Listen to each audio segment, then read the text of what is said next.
Our hero guide today is going to be on none other than Faceless Void. This hero is insane if you learn how to play around his ultimate properly. A lot like Spectre. Let's go ahead and learn a little bit about him. If you like this kind of content, go to gamersguys.com. For just $10 a month, get your replays analyzed, watch masterclasses with pro players, join weekly coaching sessions, win prizes, and more with our Supreme Dota 2 membership. Welcome everyone, my name is Navitz, represent my esports team, the Sploosh Troop, and this video today is brought to you on behalf of Gamers Class.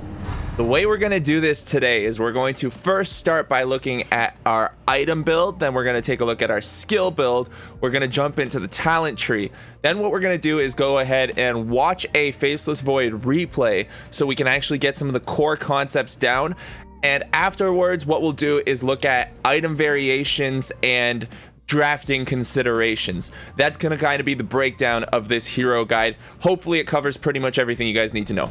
So starting with items, now Faceless Void is probably one of the most complicated carries in terms of deciding which items you want to buy. There's so much to consider. I'm going to go ahead and give you a standard default build and tell you how you're going to want to vary that depending on the draft that you're playing against. So our starting items, this is kind of the new standard for carries. In terms of starting items, you're going to go for your Quelling Blade, two sets of tangos, a Fairy Fire, an Iron Branch, and then a Circlet, or some people like to get the Slippers of Agility. Circlet I think is a little bit better, just because it gives you a little bit more health and survivability. Now, the reason you want the Fairy Fire is so you can make those last second plays. It does give you 85 instant health restore, which is better than before. So this is kind of how you want to start. You do want to send yourself extra regen in the lane if you need it. Don't be afraid to do that. And then what you're going to do is complete your Wraith Band early. You're probably going to go for an early stick, and then you're going to try to get your Hand of Midas as quickly as possible. Yes, Hand of Midas is back into the meta. It is being picked up on a lot of heroes. It gives 2.1% experience based on the creep that you Midas. So the 2.1% is higher than it was before, making it just that much better in terms of getting you higher levels. And Faceless Void is a hero that's really level dependent, especially getting close to like level 8. Level 8 is one of your big timings. We'll talk about that a little bit more when we look at the skill build. Then you're going to go ahead and finish off your power treads, and this is going to give you a lot of attack speed. So the Hand of Midas gives you 40 attack speed. Your power treads also give you 25 attack speed, plus you get to put them on to agility, which gives you which helps you out with the agility and the attack speed as well. Then you're going to finish off your wand and go into a Mask of Madness. Now the reason you're doing this is because this is like a super strong early game timing once you get all of these items here. Let's say you finish off your Mask of Madness, you have your Midas, and you have your treads. You should probably be able to solo kill any core in the game in a Chronosphere. It should be very hard for you not to be able to do that at this timing, especially because this isn't that expensive to get to in comparison to some other items, or to comparison to what other carry heroes want to get. So that's kind of your early game timing. Now we'll think about the next item, and there's a lot to consider in terms of your next item here. So it depends on what you're playing against. If you are playing against a lot of roots or a lot of silences or disables, things of that nature, you're going to want to buy a Manta Style. Manta Style is not an offensive item. You shouldn't think of it offensively. You buy Manta as a defensive item because it's a basic dispel. So, for example, you're playing against a Silencer. If a Silencer global silences, you are probably dead. You need that Manta to survive. You got to break the silence and then use your Time Walk to escape. Your Time Walk's your escape mechanism. Your Manta enables you to Time Walk. Some games, if you're playing against, for example, a lot of stuns or a ton of magic damage, you're gonna go straight from Hand of Midas to Mask of Madness into the Black King bar. And that is just how it has to be. You're going to end up burning those Black King bar charges early, but that's just what happens. Now, if you do go for the Black King bar early, or if you're not playing against a ton of deadly heroes, like a bunch of heroes who are super big threats to you, then you're going to want to get the MKB. The MKB is it's the item that you want to go for in terms of maximizing the amount of damage you do. It gives you a lot of bonus magical damage. It gives you a 75% chance to pierce through evasion. So this is really good against heroes that pick up radiances or have evasion talents. So MKB is a really good third item. I'll consider your Midas your first, your Mask of Madness your second. So MKB is really good third, or you can go BKB, MKB, if depending on how the game's going. If you're far enough ahead and you feel like you can get away with it, you can go MKB third item. You can go before you get BKB. Sometimes you skip this Manta. Now, the old way you used to play Faceless Void was to go for the early Maelstrom. With the Hand of Midas and the Mask of Madness, you don't necessarily always need this Maelstrom or that builds into the Mjolnir. It's not 100% necessary. And one item I didn't throw into this build, which I don't like that much personally. I don't like the Satanic that much on Faceless Void. I understand why people build it sometimes, but I always feel like when I see a Satanic get built, I typically see Faceless Void lacking a lot of damage. And the reason you want to put Satanic in this build is because your Mask of Madness can be disassembled into the Morbid Mask and the Quarterstaff, and the Quarterstaff can be used to make the Butterfly. So technically Satanic should be somewhere in here. I'm just not going to include it. Now, I did create this guide, but I based it oh, excuse me. I based it off of Immortal Faith's guide. I really like Immortal Faith's guide, so I don't put a lot of effort into keeping these things updated. So if you want to see a standard updated guide, you can check out Immortal Faith's, or you can see mine somewhere on this list. Let's talk about skill builds. Now, this is where things get a little bit interesting for Faceless Void.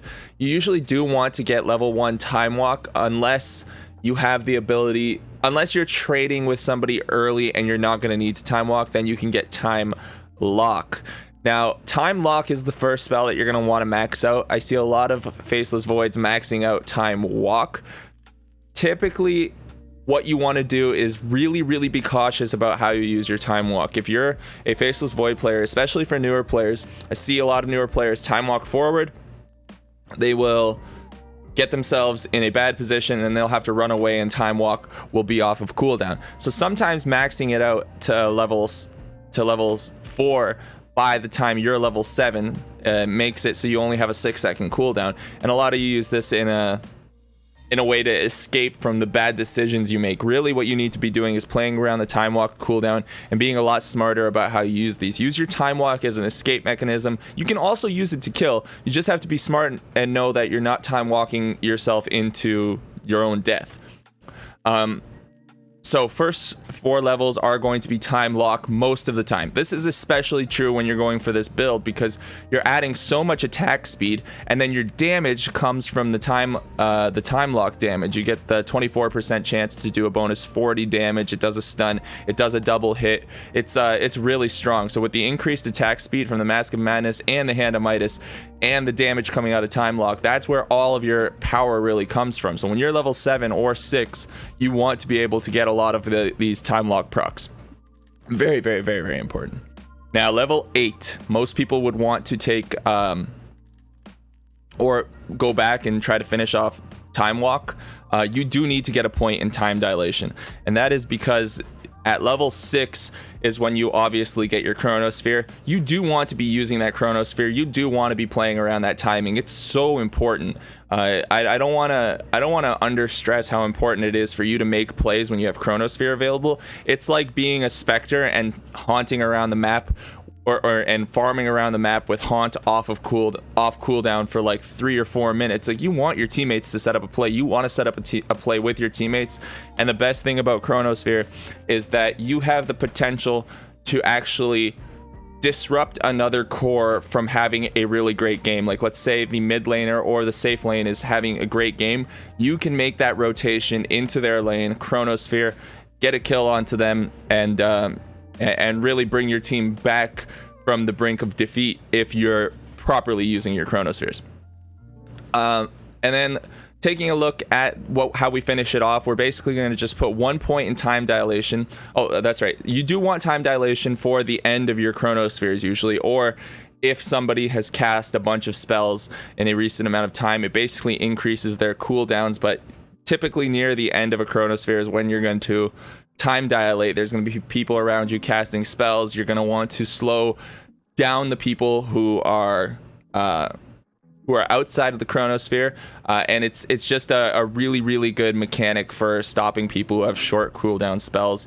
Time dilation can be a real big pain for any of those type of heroes. Like if Ember's playing as time dilation, or Bristle, or whoever, like those things are really annoying, or time dilation is really annoying for them, and you only need 1 point in it, and then you can finish it off as your last spell from levels 13, 14, and then 16. Now at level 9 you'll get Time Walk. Level 10, it's up to you whether you want to get your next point in Time Walk or if you want to go into the talent. I would probably prefer going Time Walk level 10 and then getting my time and my talent at level 11. But whichever way you want to do it's really fine. When we look at the talent tree, which we'll be doing now because we're basically done with the skill build, you basically just finish off Chrono and then get your talents as they come. We're going to see our level 10 talent is going to be 8 strength. Now, this one's a little bit tricky here. This is a toss-up. The level 15 talent between 275 time walk range and 55 time lock damage. If you need the range is really useful for setting up chronos. It's really useful for moving around the map faster and increasing your farm speed.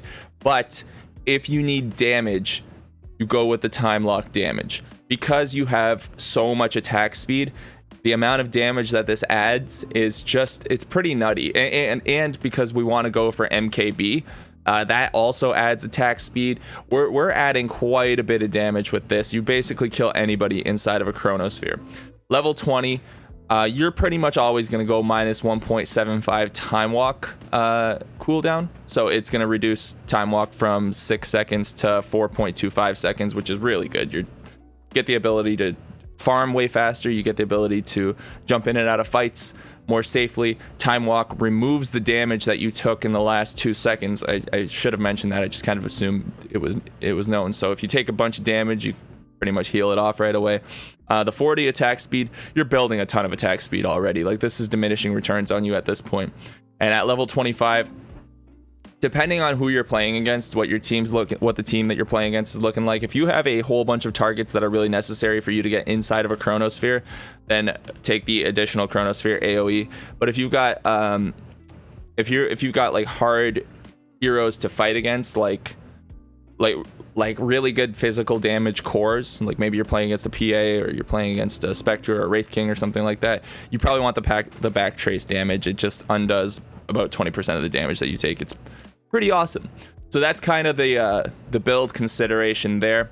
Now I'll talk a little bit more about some of these late game items and other things you can do real quick. The Agnum Scepter, I really like Void's Agnum Scepter. It's a great farming mechanic. It's a great initiation. What it does is when you time walk forward, it applies a time lock in an AoE radius around you. So you basically like jump into an area and everything in that area gets hit with a time lock. It's super good. It's a stun. It's a stun. It's good for initiations. It's good for escapes. It's good for farming. I do like this Agnums a lot, and since the Agnums can be consumed, it's good for super late game plays.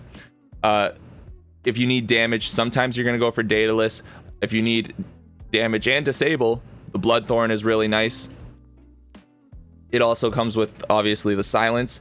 The Bloodthorn is particularly nice for Faceless Void because in the 5 seconds that you're silenced, all the damage that you do gets amplified by 30% by the time the silence wears out. So once you're done being silenced, let's say you chronosphere somebody, you throw the Bloodthorn on them, you do a bunch of damage to them, they're just like, they've got like 15% health left from full, they're gonna die because of the Bloodthorn additional 30% damage taken during the silence. So that's really nice.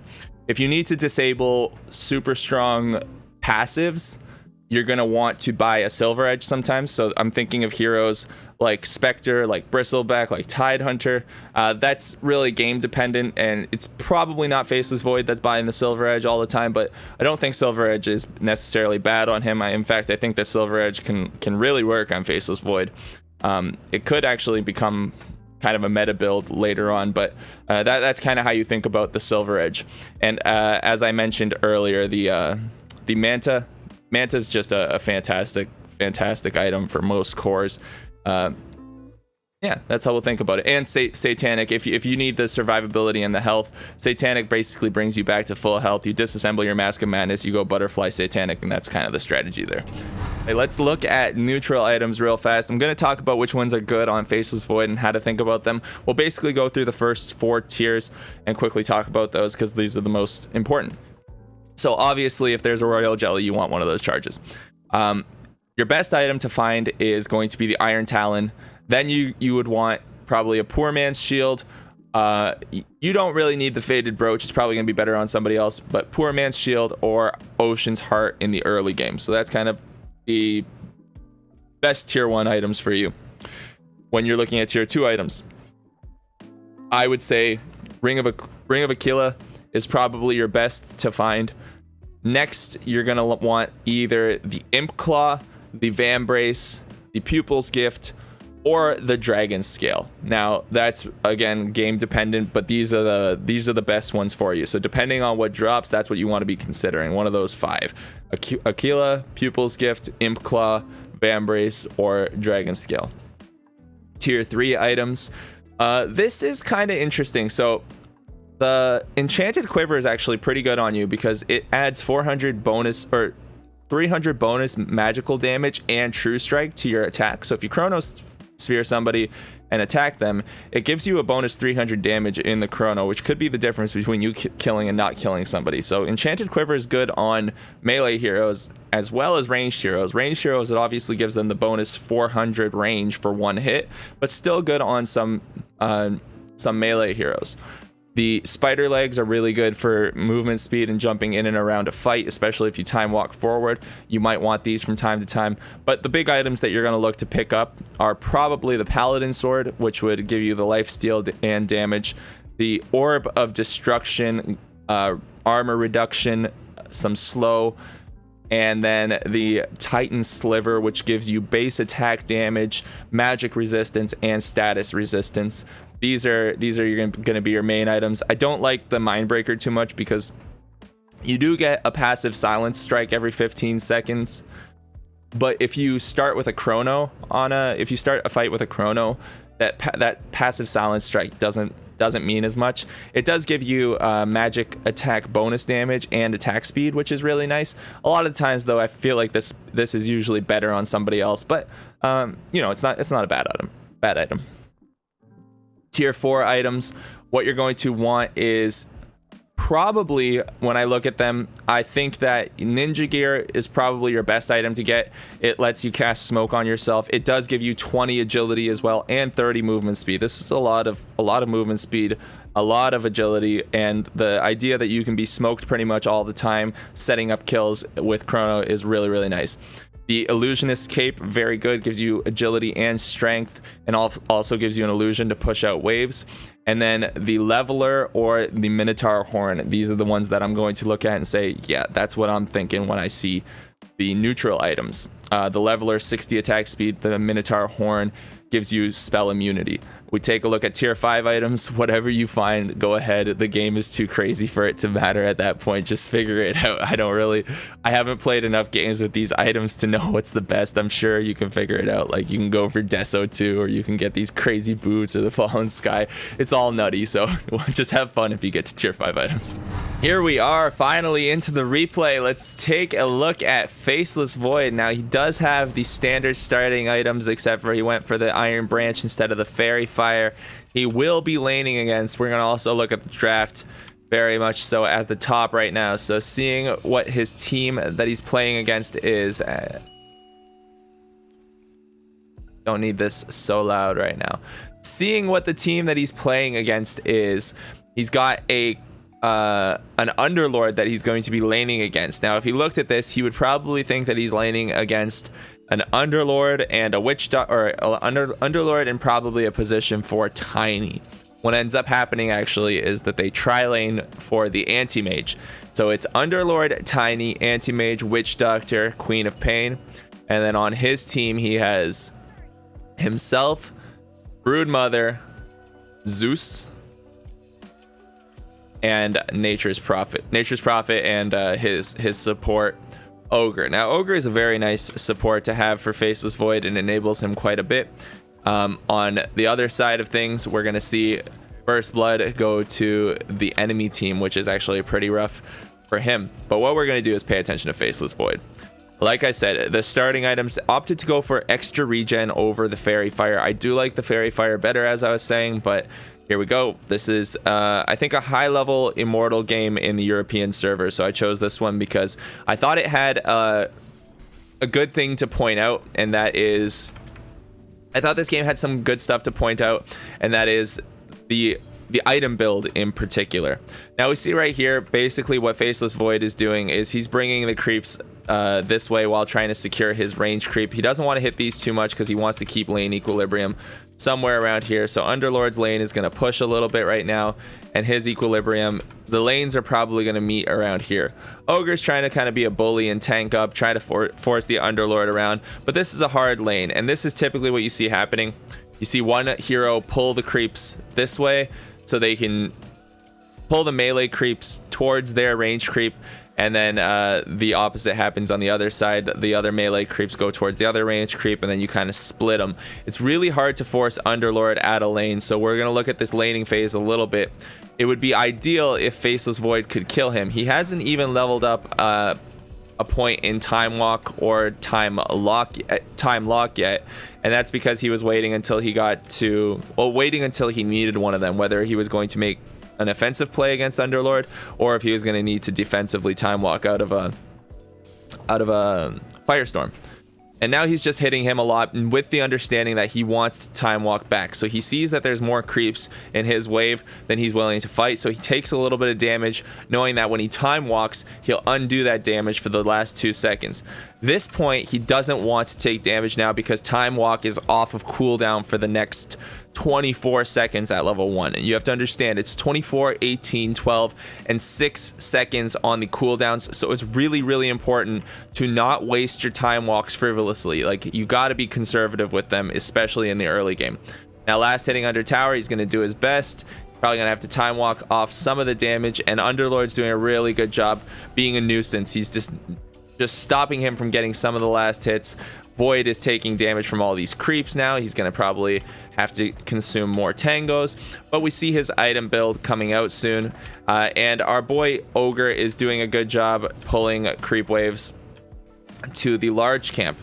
Now, the Underlord is going to come and Firestorm this, so this kind of is really, really good for Underlord. He's going to get a lot of farm out of this lane already at level 4, whereas Ogre's level 2 and Void is at level 3. He's forced to last hit under tower for a little bit of time, and that's just how it goes sometimes.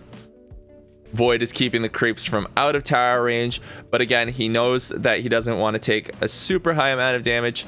Brings this one under tower. I don't know, I think maybe he could have kept it here and waited for the wave, but then again, yeah, he risked losing it under tower. Not the greatest last hitting performance right there, but what are you going to do? Sometimes that happens. Now he's going to get this time, or this Firestorm dropping on top of his creep wave and him, forcing him to continue hitting under tower. So our Underlord is actually playing really well. So it's nice to see the Underlord kind of forcing Void under tower, and we're actually seeing a lot of missed last hits under tower as well, which is, this is what you want to do if you're the Underlord. You want to force Faceless Void back, and our Ogre and our Void are actually going to want to try to put pressure on him because he is a solo hero. Underlord doesn't want to get himself caught. There's the stun. Now we're going to get a couple right clicks off. He's going to run under his Firestorm, and now he's going to try to TP out. Let's see if we get hit with a time lock. We do not get a lucky time walk bash, so that kind of sucks. And Faceless Void is going to try to maintain his creep wave right around here for now, because he knows that if he does that, well, I think he should have kept this one out of under the tower range as well. I'm going to call this a mistake right there. I think he should have kept his creep wave, the creeps out here with these creep waves meeting, so that he could have denied more of these creeps before Underlord got back. he would have just made it less risky for him to take that to take those last hits under tower. But you know, it's whatever. Underlord's gonna come back anyway. It's not really gonna change the lane a big amount. So in the grand scheme of things, it ends up not mattering. But those little things can kind of add up, especially if you're bringing a whole bunch of last hits under tower when you don't need to. All he had to do is kind of walk it in a circle and then attack the high HP creeps, while his creeps brought other creeps to low HP. But whatever, it's no big deal. We see stuff happening all on other sides of the map. There's lots of plays going down. The anti-mage is getting farmed. The Nature's Prophet's trying to do what they can, but we're focusing on the Faceless Void, seeing him time walk out the damage from under a Firestorm again. Nice play. And at this point, the Underlord does have his Soul Ring. He does have level 3 Firestorm, so this is hard for them to fight under tower. But and there's also a huge creep wave here, so it's actually pretty hard for them to go on Underlord here. The more creeps that Underlord has around him, the more easily he can play inside of his creep wave, because it means that if they attack him, it means if these two heroes, the Faceless Void and the Ogre, decide to attack him, they're going to be taking a ton of creep damage. Now he has to be a little bit careful. Look at it, he's going to back up a little bit. Faceless Void is just picking up the last hits where he can, and we'll see what he's at in terms of last hits and denies. He's at 31 to 10. Anti-Mage is at 37 to 4. So, or 35 to 7. 32 to 11. Okay, so not so bad. Now we're gonna see an aggressive time walk forward. This is what I was talking about. He time walked out the Firestorm damage. He time walked out of it, undid the damage, came forward and made an aggressive play with the Ogre. So that's pretty much a perfect example of how you want to use Firestorm. If you can take damage off of yourself and make an aggressive play at the same time without risking your life, that is absolutely perfect. So that was a good play. And we're just seeing so many missed last hits under tower, but who knows? Maybe I didn't pick a carry player to watch this one on, but that's okay. I did watch this game beforehand at 8 times speed to see if we get a lot of the good concepts that I wanted to nail, and we do get a lot of them. But our last hitting is gonna been you don't last hit perfectly every game. Let's just say that. I know I definitely don't, but it's still going underneath tower. That a lot of that has to do with Underlord as well, forcing him under tower. Like, what are you gonna do? Every single wave gets shoved under your tower. He has this atrophy aura as well, if he's close enough to reduce the amount of damage he does by 5, 15, 25, 35% per level. So, or per level upgrade. And Firelord, Underlord is going to be looking to actually take this stack soon. He would love to be able to do that. I kind of want to see. So while Ogre was over here pulling it, I think it would have been good for Underlord to pull this wave into here, and then bring the creep wave, like drag the creep wave into Faceless Void's wave, and then he would have been able to Firestorm the whole thing. But that didn't happen. It just would have been a nice play to see, a good way for Underlord to get a little bit more of an advantage. Now they do want to take this stack. Somebody is pinging it, or Underlord is pinging it, but we're at level 7 and Faceless Void does have Chrono, so he's going to want to try to utilize that soon. It's going to be very hard for him to make a play on Underlord, but I think that they're going to make it happen soon. So we see the Firestorm, same play as before, undoes the Firestorm damage, and now he's going to start attacking the Underlord himself. Couple hits, and Underlord is just going to manage to get away. And he actually teleports right to the tower, so he doesn't have a lot of health on him right now. And this is a pretty dangerous place to be with no health. I don't know how he's going to come back to lane in any way easily. So this is really good for Faceless Void. At this point, he should be considering making a play over here onto the Anti-Mage. If he can come over here and get Anti-Mage in a Chronosphere, it would be really good. He does want to go for his Midas though, so instead he's going to come forward, use his Chronosphere finally, catches the Underlord, couple lucky time locks, and he does get the kill. So since it's at level 4, it does the bonus 40 damage, it does 24% damage. The other great thing about time lock, by the way, is that it has a percentage chance to do the crits of your to proc your items like your Mjolnirs, your MKBs, stuff like that. That's why items with passive procs are really good on Faceless Void. Mostly because time lock does the double hit, and that double hit gives you the chance to proc it twice. Here we go. Now Void is going to try to just deny creeps that he can here. He gets rid of the range creep. Underlord. This is a weird lane because also Ogre really hasn't done a whole lot yet. And we've only been seeing a solo lane. So we're going to speed this up a little bit. You can see his item build here. He has the power treads as the Wraith Band, is going to be going for the Hand of Midas next. And I actually do like going for the power treads before the Hand of Midas in this lane because Underlord is hard to be aggressive against, but with the power treads you have a little bit more damage. Now he time walks forward. We're gonna go on 1.5 times speed for a short period of time. Oh, anti-mage dies. So a lot of aggression, a lot of things happening on the other side of the map. And this side of the map, we're just gonna see Faceless Void play around here, undoes a lot of the damage. There is a Pit of Malice, and okay, with the Pit of Malice coming out, let's talk about the item build that Faceless Void's gonna have to go for. So we have to consider how many roots, how many stuns, how many disables, how many silences are on the enemy team. We have a Queen of Pain. Queen of Pain is a hero that could buy Orchid as her first item. Now she's not doing it this game. I clicked on her, and what was she buying? She's gonna go for Agnum's first item, and Agnum's is also quite a bit of damage. But Orchid could have been her first item. We have Pit of Malice that comes out from Underlord. We have Tiny, who has Toss, who has Avalanche. We have Witch Doctor, who has a stun, and we have another mini stun in the Mana Void from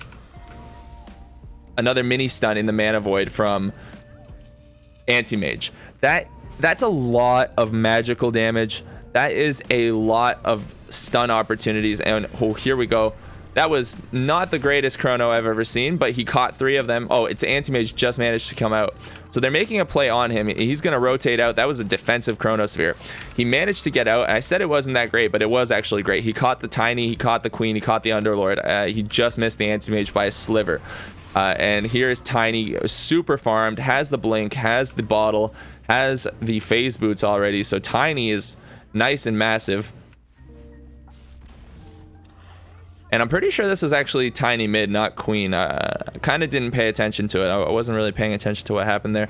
But yeah, Tiny was definitely mid. He was playing against the Broodmother. Broodmother makes the game a lot more interesting because, you know, it's not a typical type of mid laner that you play around. Typical mid laner can be ganking in other lanes. And this is probably a huge reason that Void didn't make the play towards bottom lane, because there's no way for Broodmother to come this way. Now, if Void was playing with a more typical mid laner, like let's say somebody like an Ember Spirit or a Void Spirit, an Invoker, an Invoker is really good with Void because of the Sunstrike, but anybody who can make plays around the map, we probably would have seen Faceless Void rotate out of this lane and come to the bottom lane to set up a kill on Anti-Mage a lot earlier in this game. Probably with his first or second Chronosphere, to be honest.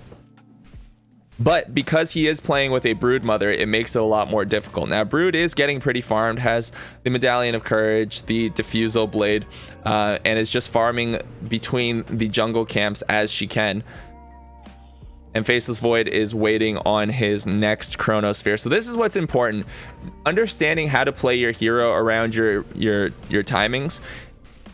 If you are a Faceless Void player and you throw away your Chronosphere, meaning you decide to Chronosphere something that doesn't become an effective chrono, or you whiff it, or you just make a bad play, what you're doing is costing your team like 40 seconds of map control. And let me explain why that makes sense. Right after we see him try to make a play on this, he has 20 seconds before his chrono's up. So how does that make sense? How is it like 40 seconds of map control?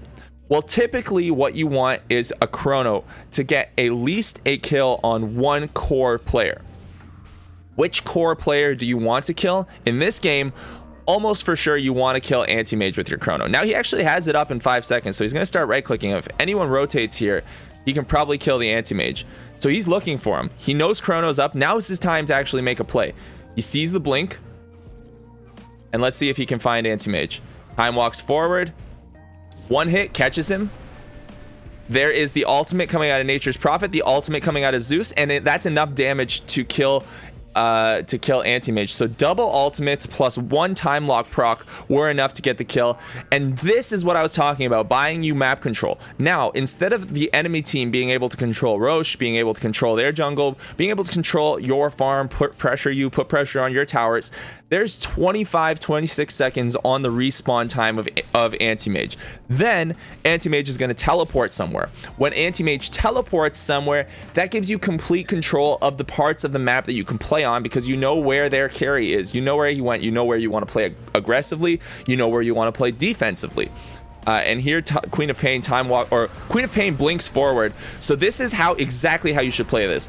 The the blink forward by Queen of Pain was actually a big mistake. She didn't know that Void was there. Since she blinked forward, Faceless Void was able to time walk forward without being in danger of dying to her. He was able to blink forward, cast his Mask of Madness, and start hitting her without putting himself at risk of dying. Now, if he would have just time walked forward there when she didn't blink forward, she could have just blinked away. He could maybe get a few lucky procs on his time lock, but it's kind of unlucky. So anyways, this continues to give them map control. So from his kill on Anti-Mage to the way that he's playing around here, he now only has about 60 to 70 seconds to wait on his Chronosphere. He does have to play defensively now, but because his Chronosphere was successful, he is able to make plays around the map for the next couple of minutes. And honestly, that's the really big thing about playing Faceless Void, that that people mess up, is they don't use their Chronosphere and they don't play the map correctly after their Chronosphere is successful or potentially unsuccessful. Now he's actually getting gone on right here by the Tiny. Tiny doesn't do enough damage, and you see he doesn't time walk away there. Well, instead of time walking away, he time walks right back on top of the Tiny, undoes all of the damage that came out on him, and they don't manage to kill the Tiny, actually, which is a little surprising. I thought they had that. Tiny is obviously very tanky, and now he's going to get himself in a bit of a rough position. Gonna time walk away and is gonna go farming. You can see that he does have the Iron Talon, really good item. Like I mentioned, for Faceless Void, you're going to want to farm your Ancients all the time if you have an Iron Talon. It's like the best item, the best early game item you can find on a safe lane carry. I love it. I think it's super powerful. And now he's gonna use his Midas. Probably should have kept the creep worth more experience alive there, but it's whatever. Let's take a look at net worths in this game, and we see Broodmother is really far up there. Anti-Mage is starting to get pretty far ahead. And Void is going to be going for the BKB next. So the BKB being his third item means that he's not going to be in danger of dying to the tiny Underlord Witch Doctor combo of massive amounts of stuns, like the Cask, the Pit of Malice, the Avalanche, and Toss. Especially if you're stuck in the Pit of Malice, you can stay stuck in there basically forever. And that's just kind of what you got to think about when you're deciding if you're going to go for Manta over BKB, or if you're going to go for a more offensive item like an MKB. Now he will be going for the MKB later on in this game, which I do like, but BKB is going to be first, and that's going to be to keep himself alive.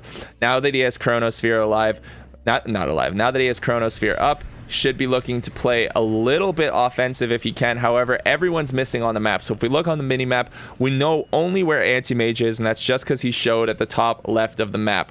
But that gives us some knowledge. So since we know where Anti-Mage is, we know that we can play at this bottom part of the map here. Now, here comes Faceless Void trying to get a time lock. Does time walk forward, takes a little bit of damage, and they want to make something happen here. But unfortunately, no fight is going down, so he uses just his Midas again, and he's pretty close to his Black King bar.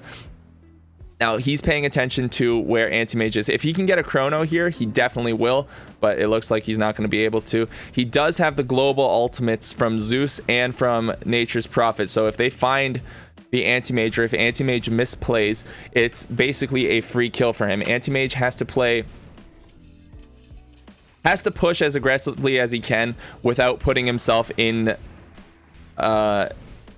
Chronosphere range. If he's ever close enough to Void to get Chronoed, then he basically gets Chronoed, he gets Zeus ultied, and he gets Wrath of Nature on him from Nature's Prophet.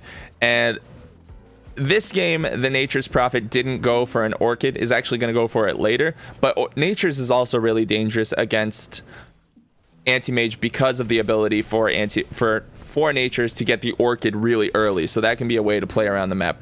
Now, we just saw an ultimate, and this was a big mistake right here. So huge mistake by Faceless Void. Let's go back about 10 seconds and just check this out. So Zeus is going to ulti here. He reveals almost everybody, but there was people missing on the map. He shouldn't have time walked this way because this smoke was just revealed by him time walking forward, and that time walk right there, that is the misplay that gets him killed. That's like a game losing mistake. There's not a lot that you can do. He got smoked on. Sometimes it works out, but he did have the knowledge that people were missing. Zeus ultied, and they only saw 2 people on the map, and that means that the other players on the map absolutely have to be smoked up, so he can't waste his time walk going towards a farming location when his team is playing bottom, when he has vision around here, and he knows that there's 2 heroes showing in the top part of the map. It probably means the rest of the heroes are near that top part of the map. The only good thing is that he still has his Chrono up, so he can make a play when he's alive. He'll also have his BKB? He'll have his BKB in about 600 gold or so. So he's not super upset about it, but he is falling behind in farm to the Anti-Mage, and he's going to want to look to make a play on him at some point. Does get the Midas off.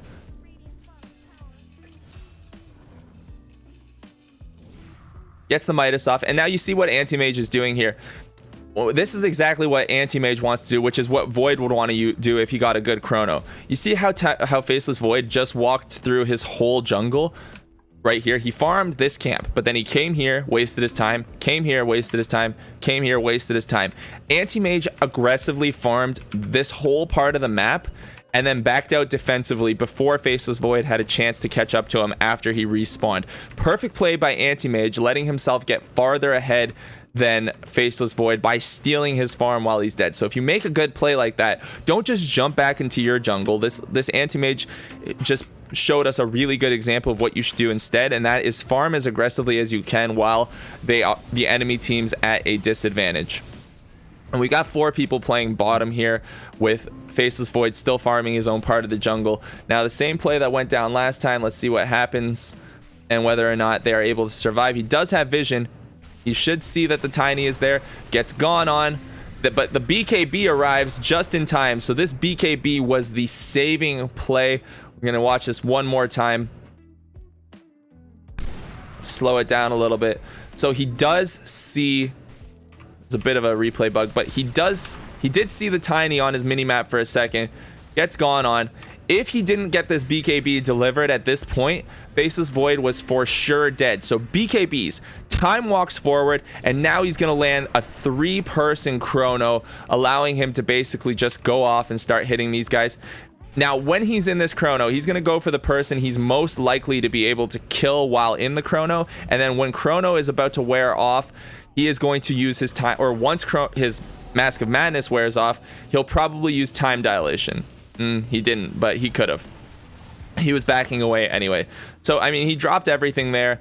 The BKB timing just came out absolutely perfectly for him. They got a bit of an advantage on the play, and now we're going to see him get the kill on Underlord, and let's see if they can kill Tiny. We get the bash out, and now they're going to kill...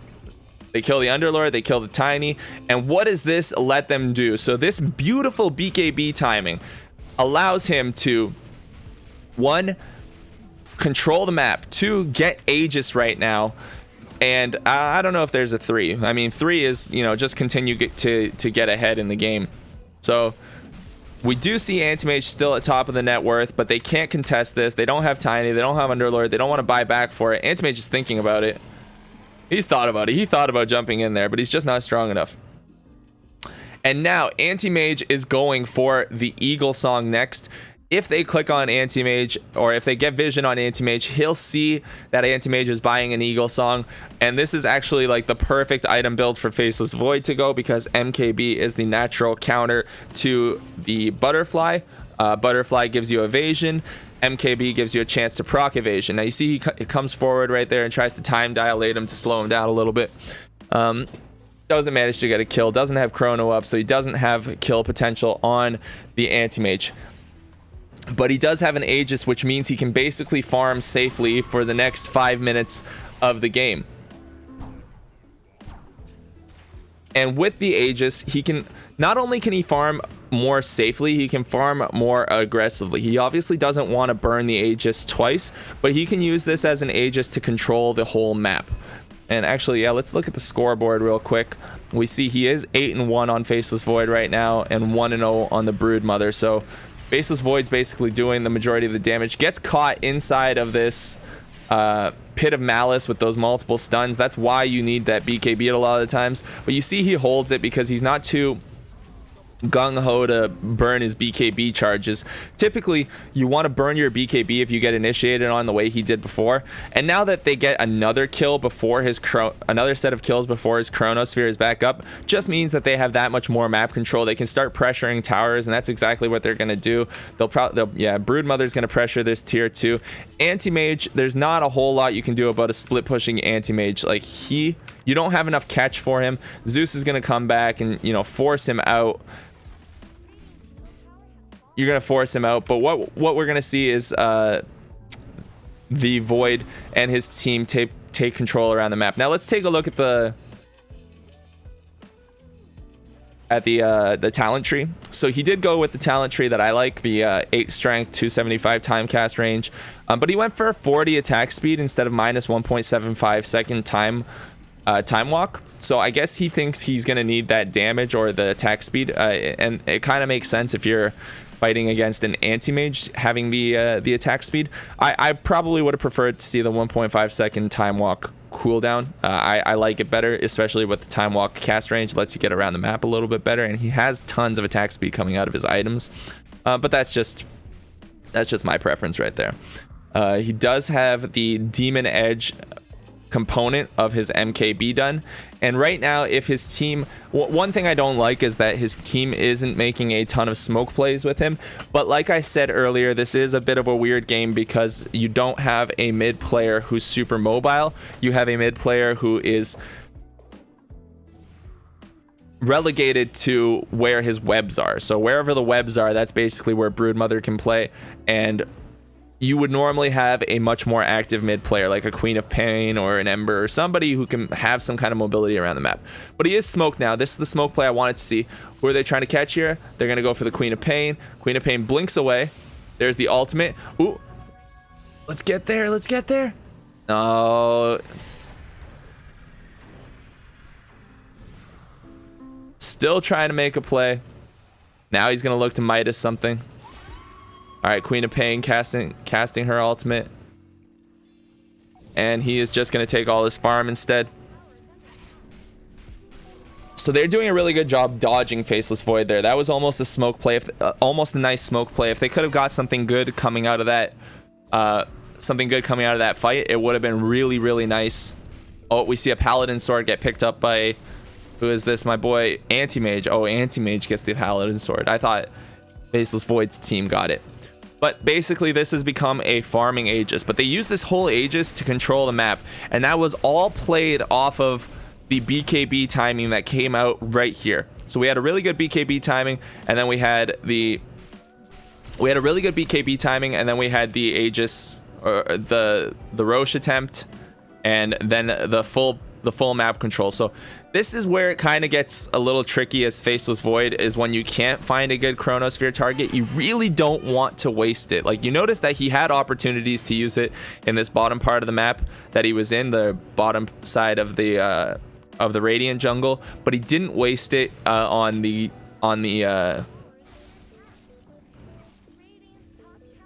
Queen of Pain. Instead, he's saving it. He really needs to get a core kill with it, and it would be 100% worth. All right, the Aegis expires. It would be 100% worth for him to get a core kill on just one, or a Chronosphere kill on just one core. And actually, I think we're about to see that coming up soon. If Void can get a kill on let's say I would say either the Anti-Mage or the Tiny, it would be super worth it, like a solo kill on one of those heroes, because they no longer have the Aegis. They have the map control is kind of back. Nobody has full control of the map. They're swinging back and forth in terms of who has control of the map. Like the Dire side can't force the Radiant hand right now. If they make a bad play, they'll just die. And here we go. Let's see if Faceless Void makes this play. Comes forward, drops the solo chrono on Tiny. This is what I was talking about. And there is Nature's Prophet coming in. Ooh, where's the detection? They catch him. Okay, check this out. Check this out. This is what I was talking about before in the item preview. How did this Tiny die? Let's talk about it. Free camera. So he does manage to actually escape from this, but look, Nature's Prophet comes in, silences him. He's taking damage while he's soul burned. He also has the Spirit Vessel dropped on top of him. So he's gonna basically just manage to get out of here in time. But the damage that comes from the vessel and the soul burn is gonna be enough to kill him. I thought it was gonna be the soul burn from the Orchid, but it was actually the vessel that ended up killing him. So either way, good play. But the vessel, the Orchid would have given them the potential damage to do, or the potential damage after the silence wore off to kill the Tiny as well. And now that they got the Tiny kill, they do find Underlord on another part of the map. So what they're going to do now is still play aggressive. You see Anti-Mage is top net worth. He's really farmed. I mean, it's really hard to outfarm an Anti-Mage, but he has the perfect items to play against him. He has the MKB. He's got tons of attack speed. He's got the Black King bar. What's the Roshan timer? I don't know what the Roshan timer is right now, but you can see that they're being kind of closed out on the map. If I go back to Faceless Void's perspective, they're now forcing them like all the way over here. They can't play in their top jungle. They can't really play in their bottom area. They're scared of Zeus ulti. They're scared of Nature's Prophet global teleportation. They know they don't have to worry about Chrono, but so what? And this is awesome. You should be doing, that's a very small but big thing right there. If you have the chance to pop a Clarity, do it in front of the secret shop, because the secret shop means that you don't have any cooldown between going from your backpack to your inventory, and then vice versa. Your items are instantly available. And you see Void right now is watching that fight. Like, he's walking towards the fight, but he's watching it with his hero. So that's something you should be doing as well. If there's a fight happening and all you're doing is walking, you should be watching. Now the time dilation comes off. We're going to see Void try to get the kill on Anti-Mage. Does end up taking a lot of damage here. We'll see if he goes down. Nope, does not go down. And there's no Witch Doctor alive. No Witch Doctor, no Zeus. But that is a BKB charge that was used. So now they have to play kind of defensively. Oh, they find the Tiny. They catch him with everything.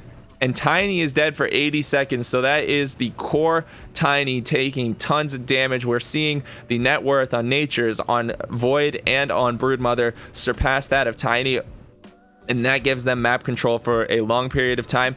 And they're going to have even more map control because the enemy team is going to know that Chronosphere is up pretty soon. So you can see while Tiny's dead, they have the perfect opportunity to go for Roshan, and they take it right away. I'm pretty sure this time Faceless Void is going to take the cheese instead of the Aegis, because he has a lot of survivability on his own. Yep, they put the Aegis on the Broodmother. They give him the cheese, and he's going to go ahead and just keep the map pressure up. The last item he wants to buy here, he's actually going for a defensive item in the Lincoln Sphere. I think that's for He doesn't want to get casked by the Witch Doctor. I don't know how much I agree with the Lincolns as his last item.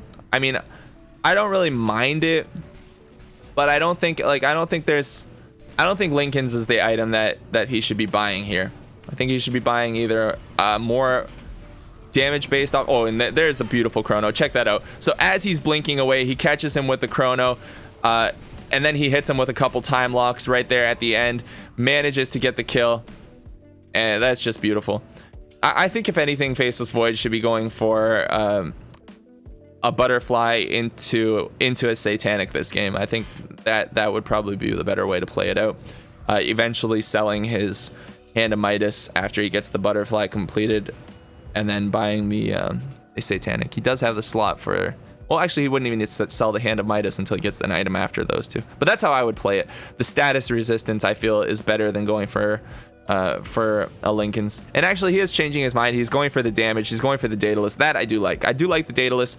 Bonus damage, bonus critical damage, plus tons of he's already got tons of attack speed. I mean, he is, what's his attack speed right now? 317, hitting every 0.54 seconds. And without the anti-mage here, they're gonna look to try to play aggressively. You see him time walk forward right through that scream of, or right through the Queen of Pain ultimate, the Sonic Wave, and Void and his team are looking to do something aggressive here. If Void makes a mistake soon, it could be the reason that his team loses this game. We'll see if he makes a mistake or not. I don't really remember if he does, but if Void gets caught out by, let's say, the Queen of Pain and Anti-Mage, or there's a lot of stuff he could get caught out by, but if he gets caught out by like another smoke play, or if he mismanages one time walk, he could really mess up here. And this is where people just mess up playing on Void. They'll play over aggressively here. Like, you'll see a Void that's playing this game right here. He'll just time walk into areas of the map that he doesn't know if he can time walk in, just like what I mentioned. But luckily he's super strong, has the BKB. And actually he messed up. This is wow, I can't believe he did it right as I was talking about it. Okay, time walking into areas of the map that you can't time walk into. Now, this isn't the worst time walk in the world. You'll see a lot worse, but check this out. He's gonna have no time walk to get off of this. So he time walked forward, gets hit by the Abyssal, all his mana burned, has to pop the cheese, has to pop the BKB, and now he's just taking all this damage, still can't time walk forward, popped his Mask of Madness, was silenced for the whole thing, and that's actually such a game-losing play. Like, that's such a game-losing play. He puts himself in a really bad position, and now the enemy team has a chance to completely come back into this game. They have Void dead, they kill the Nature's Prophet, they also managed to kill the Zeus, and it's, you know, Broodmother's super fat, but now Broodmother has to play super defensively for the whole time Void is dead. And Void will have Chrono when he's alive, so that's kind of the saving grace. But like I was saying, you don't want to be doing these time walks when you don't know where the enemy team is. Like, what was the point of time walking from here to here? If he doesn't do that time walk, he gets to pop his BKB and then time walk instead of wasting his cheese.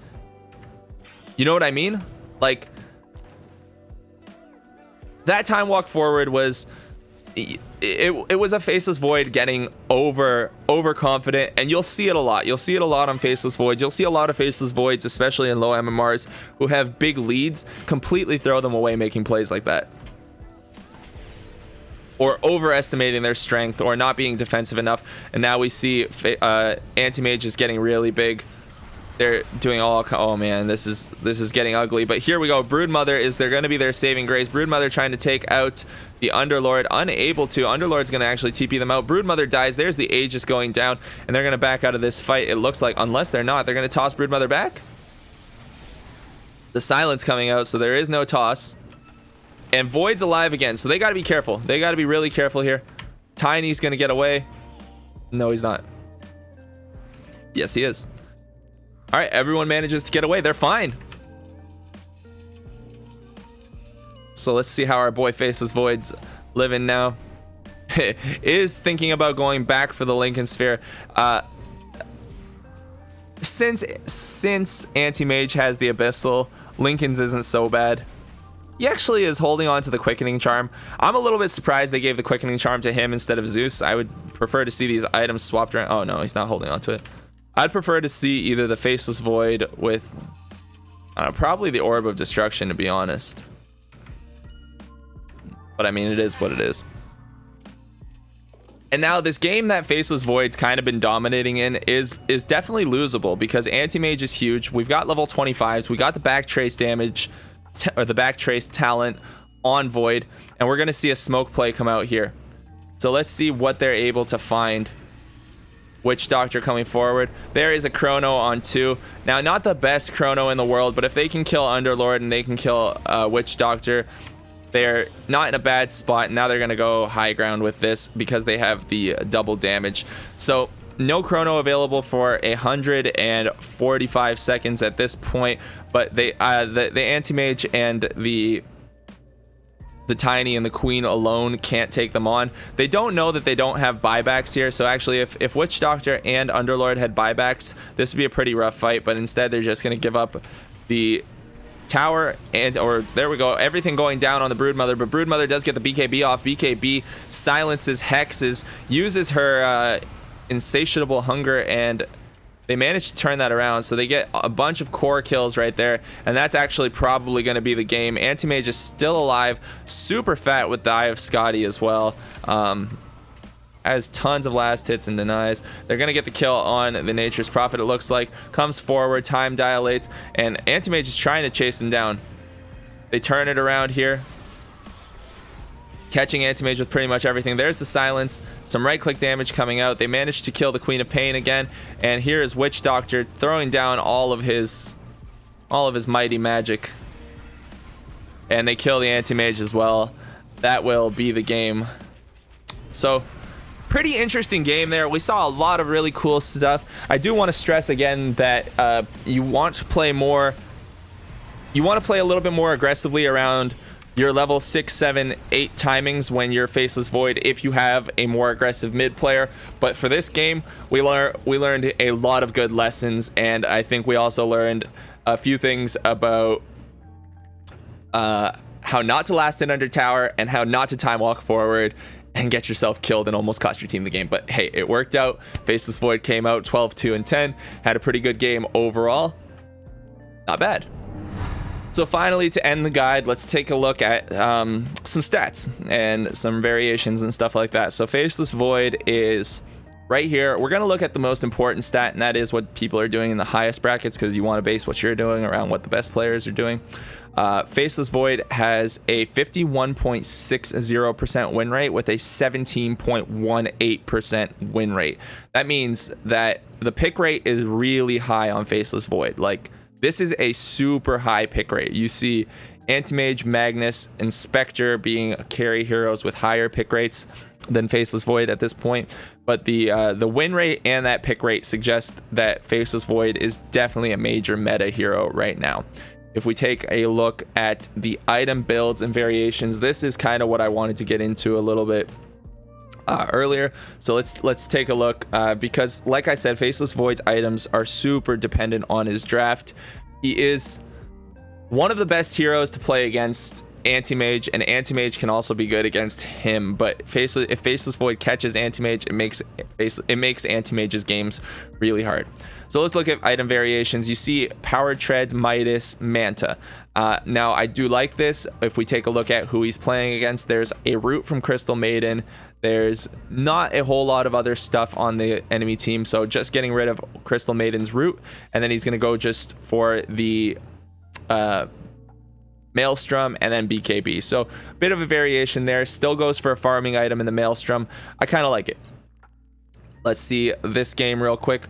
Now this one, we also have the Midas into Manta style, and then Diffusal, Scotty, BKB. So this Faceless Void doesn't decide to get the MKB as well. Instead decides to get the Scotty. I do like it. It slows down the regenerative capabilities, and it tanks you up. When you're playing against heroes like Invoker, I'm actually a little surprised he didn't get the BKB third, but it looks like he was pretty far ahead, so he actually went and just farmed up really well and got the BKB, and then looks like finished the game off with 21-1. This build is very similar to what we saw just now, except for it skips the Midas. So, by the way, Midas is not essential. I know I suggested going it, but it's not essential. You can go for your Mask of Madness, MKB, BKB. Very similar to what we saw, and then he gets the Eye of Scotty. So Scotty helps you tank up and try to survive these burst initiations that come out from heroes like Sven and Queen of Pain, who has the Sonic Wave and so on and so forth. Now, this is another typical build. We see Mask of Madness into MKB, BKB, and then you split the Mask of Madness up into your Butterfly and your Satanic, and then also getting the Lincoln Sphere. So, pretty cool. Lincoln's is cheaper and it's good against Abyssal. I'm guessing this Anti-Mage bought Abyssal as well. This Faceless Void decided to go Midas, Manta, MKB into Satanic and Deso. So, it looks like he just went Deso to end the game. And we're seeing a lot of cool build variations. You see there's a lot of players here who are building a lot of different ways on Faceless Void, and I really do like that. Taking a look at some more builds, we see this one. This is a really interesting one, and this one I like a lot based on his opponents. He went for Manta into Heaven's Halberd. So what you can do is you can I like this build because you can do it a couple of ways. You can go for your Hand of Midas. He went Hand of Midas, then he went for Yasha into Manta into Heaven's Halberd. I wouldn't have minded seeing a Sanjin Yasha and then disassembled into the Manta and then into the Heaven's Halberd, because Heaven's Halberd's really, really good against Sven. Another typical build. This one we see basically the build that we just saw, except for he goes for the Mask of Madness first, and then the Hand of Midas, then the MKB. And instead of getting the BKB, he goes Butterfly into Satanic. Another Midas into Manta game, he goes for Agnums, which is a pretty big, pretty different way to play it. I do like the Agnums. Looking at the heroes that he's playing against, it's good against Naga Siren, and it's good to stun the Drow Ranger. So I kind of like it. Good against the Illusions. I would have expected to see a Mjolnir. Yeah, we do see a Mjolnir. Mjolnir is really good against Naga Siren. And then just a couple more to check out here. Hand of Midas into Power Treads, into Manta, into MKB, and then gets the Satanic. So who is he playing against? It's playing against some pretty strong heroes here. Yeah, he's got the Legion Commander that can duel him. He's got the Storm that can zip on him. He's got the Skywrath that can silence him. So he needs the Manta early to deal with the silences. Yeah, this is pretty good. And then last but not least, we have a Power Treads into Mask of Madness, into BKB, MKB, and Satanic. That is, you kind of get the feel for how games are built around, or how items are getting built for Faceless Void by taking a look at some of these. There's a lot of variations that are very powerful, but hopefully that gives you kind of like a lot to think about when you're starting a game with Faceless Void. So lastly, let's think about some heroes and drafts and like where you'd like to play Faceless Void, where you wouldn't like to play Faceless Void. Silences and stuns and a lot of lockdown is kind of what makes Faceless Void's game more difficult. That's where you have to start really thinking about how you're going to play. You got to be really thinking about your itemization, your BKB timings, your Manta timings, things like that. So heroes that are good against him are heroes that can also combo well with other heroes. If you think about an example of one hero who combos well with himself, it would be Meepo. Meepo is a good hero that can lock down Faceless Void because he can continuously net him, and Faceless Void can't get away. Although Faceless Void can kind of easily kill Meepo in a chrono, it's not the greatest. It's not the greatest. Now, Phantom Assassin is another hero, or a hero that can do a lot of burst damage to Faceless Void really quick. When you're thinking about heroes that can do burst down Faceless Void in the time that he's stunned, you're thinking about heroes like Phantom Assassin, you're thinking about Tinies, you're thinking about Svens, stuff like that. So heroes that pop out a lot of damage, kind of difficult to deal with. Another one that's kind of difficult to deal with, however, all of this depends on how well you play the map. But another set of heroes that are kind of difficult to deal with are Legion Commander and Axe, because they'll typically buy blade mails, and Axe will call you, Legion will duel you, and then in that time that you're dueled or called, you can't time walk away your damage. Some heroes have mechanics that can catch Void, or that can really make Void's life a lot more difficult. Phantom Lancer is a hero that once he gets his diffusal, he can burn your mana super quickly. So you don't want to get in a position where you get your mana burned by all of Phantom Lancer's doppelgangers. You want to be in a situation where you're trying to catch the Phantom Lancer rather than him initiating on you with another hero. Anti-Mage is a hero that Faceless Void, I don't mind that matchup at all as Faceless Void. Like, you go back and forth. If you catch the Anti-Mage, you basically give yourself a giant advantage. Slark is a carry that you can pick against Faceless Void that kind of that has the leash mechanic that doesn't allow Faceless Void to time walk away. And you also have your Shadow Dance. So if you do see the chrono animation going off, you can Shadow Dance and potentially live through a chrono. However, if you get caught in a chrono, same as all the other heroes, you can go down pretty easily. The heroes that play pretty well against Faceless Void are heroes with stuns and silences. So Wind Ranger with Shackle Shot. If you're playing against a Void Spirit who's got an Agnum Scepter that's very annoying, or a Yule Scepter and the Aether Remnant, very hard to deal with. Storm can zip on you. Queen of Pain buys Orchid. Puck has a silence and can buy Orchid. You're looking at Crystal Maiden with a root. Phantom's Embrace coming out of Grimstroke. Keeper of the Light has Will-O-Wisp. All of these heroes that can lock you down for a little bit of time. There's a lot of things to consider, but that's why itemization is so important. And then heroes that are pretty hard for you to lane against are heroes like I said earlier about the Legion. Legion's kind of tough. Axe can be a little tough. Somebody like Slardar or a Sand King or even a Phoenix, like throwing a Phoenix into your lane makes your life a lot more difficult. Timber is a very hard hero for you to lane against. However, you do enough magic damage by the time you get your level 4 time lock and your MKB that it's not the worst to play against the Timber, because he usually won't be able to burst you down very easily. He can make your lane really hard, but as long as you survive your lane, you're kind of okay. So that's just a kind of like a whole bunch of considerations there. I know I didn't cover every hero, but just ways to think about it. And what it really comes down to when you're playing Faceless Void is looking at the heroes that you're up against, looking at the kind of spells that they have, the items that you think they're going to buy, and deciding how to itemize properly and how to play the map around your chronosphere. Thank you for watching. I hope there was a lot that you guys learned about Faceless Void. Let me know if your games go well, and if you have questions, remember it's about itemization and playing around the chronosphere and the map properly. Good luck, have fun in your games. I hope you win them all unless you're playing against me. Until next time, guys, one love.